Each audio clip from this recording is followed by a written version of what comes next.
Hi everyone, welcome to the January 22nd edition of Horses to Watch. On the show this week, we're going to move around a bit to a few different venues, but let's start where we usually do, at Aqueduct, to take a look at a maiden race from last Friday's card. This was 4 New York bred fillies going 6.5 furlongs, and let's pick it up from the start and really focus on the start of this race, because the number 2 New York Supreme and the number 4 Helene Jaclyn are the two horses that you want to look at. They both have trouble right out of the gate. New York Supreme is trying to veer out into rivals. She's got to steady as she's doing that, and Helene Jaclyn just gets caught in that trouble a little bit and has to be in behind the leaders. Now you see New York Supreme, the number 2, that chestnut filly, is absolutely throwing her head about. She is very upset at being in behind horses. If you watch her prior starts, she is a need the lead type of runner, and she is just freaking out at the fact that she is taking dirt in her face and is in behind horses. And unfortunately, Helene Jaclyn, who probably would have been a little bit more comfortable stalking the pace, is caught in outside of that horse, and it's just not a place you want to be outside of a horse that might do anything, because she's not happy being down in there. Just gets really tight for both of these horses racing in behind the leaders, and you see the early fractions going up. As I said, this is a 6.5 furlong race,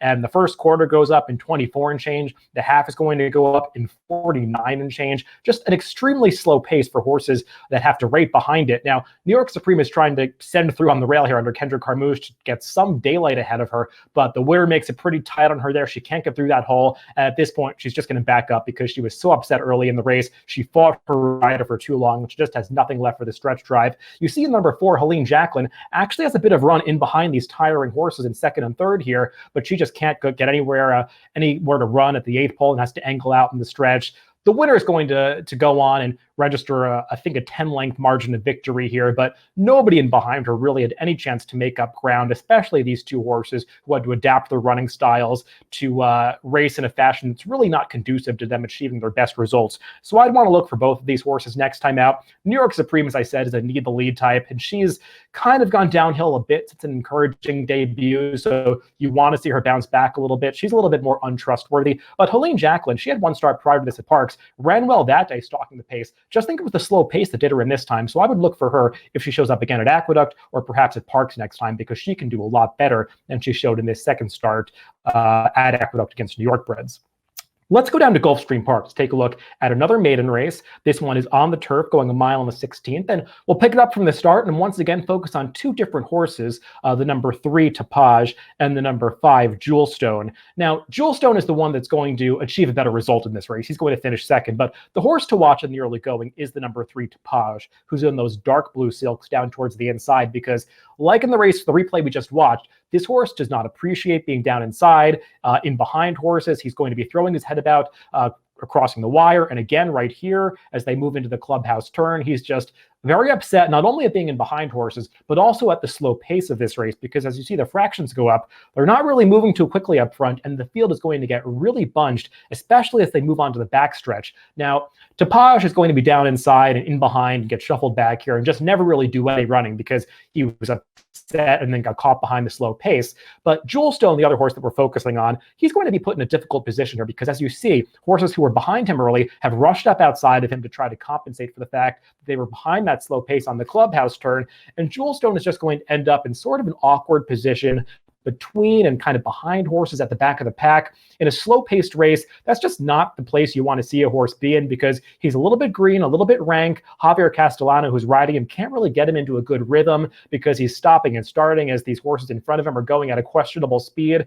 Around this point, he's going to get out into the clear, but once they get into the stretch, you're going to see this horse isn't really giving a full-out effort, because he's still pretty green under Javier Castellano. You see also Tapage there towards the back of the pack. He's going to fade out of the screen and not do a whole lot of running at the end of this race. Jewelstone, though, is making up ground here, but you'll notice he's on his wrong lead. He's on the left lead, never changes over to the right. He's trying to follow the eventual winner, the number 8, but Javier Castellano hits him with the whip here. He drifts in and behind that horse again, has to basically stop his momentum as they cross the finish line. I don't know if Jewelstone would have won this race, but I think it would have been a lot closer if he had run a more professional race. This was his 4th career start, his first time on turf for Gahey. Gahey, of course, is a trainer that takes his time. Horses do improve over time as they go about their careers in his barn. But also he's one that figures to do much better on the turf in the future, because he's by good turf sire American Pharaoh, and his dam Hessenite was a New York bred who won a ton of turf stakes races. I think she won nearly $1 million.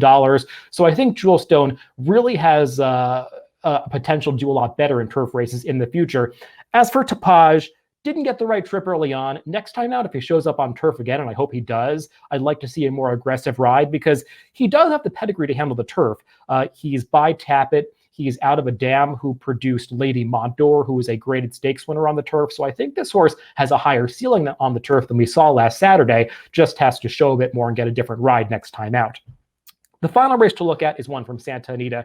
This was from the Martin Luther King Monday card. It was the feature race that day, the grade 3 megahertz, going a mile on the turf. And let's focus on the number 3, Keeper of the Stars, as we break these horses from the gate. Now, Keeper of the Stars is a horse with plenty of tactical speed, and her rider, Abel Cedillo, apparently wanted to put her on the lead, at least for the first quarter mile of this race. You see he's riding her a bit coming out of the gate to secure that inside position ahead of the other speed in this race, the number 6 Brill. And he gets to the front and has the lead going into the clubhouse turn. I just get a little puzzled by what transpires from here because he's got the lead, and as Brill is a little aggressive, ranging up outside of him, Abel Cedillo is going to elect to rein in Keeper of the Stars and allow Brill to go on to set the pace, and ends up putting Keeper of the Stars in behind that horse down the backstretch. And as you see here, as he's letting Brill go by, Keeper of the Stars is just going to sort of resent getting put in behind this horse as they get closer to the far turn. And it just works out that this might not have been the right tactical decision given the way the race plays out from here, because Brill, once she gets to the front, unsurprisingly, is starting to slow the pace down a little bit. And now here you see the gray Keeper of the Stars is in that awkward position that I never like, where the horse is kind of has a clear path in front of her, but also sort of doesn't, because if Brill can come over on, it happens here as they head into the far turn. And you see here, Keeper of the Stars, Abel Cedillo is having to niggle at her a little bit to keep her in that spot. She has more run than she's showing, but she's also a little bit tentative because she's in that tight spot and behind horses. As they come to the quarter pole here, Brill, it just turns out, is going to run out of horse completely. And unfortunately, Keeper of the Stars has now been put in a position where she's in behind the horse that's going to tire and finish last in this race. And now Abel Cedillo is trying to angle her off the rail, but there's really nowhere to go. He's in this difficult spot here between horses where she doesn't want to get off the rail, doesn't really want to split horses. Finally, she does right here.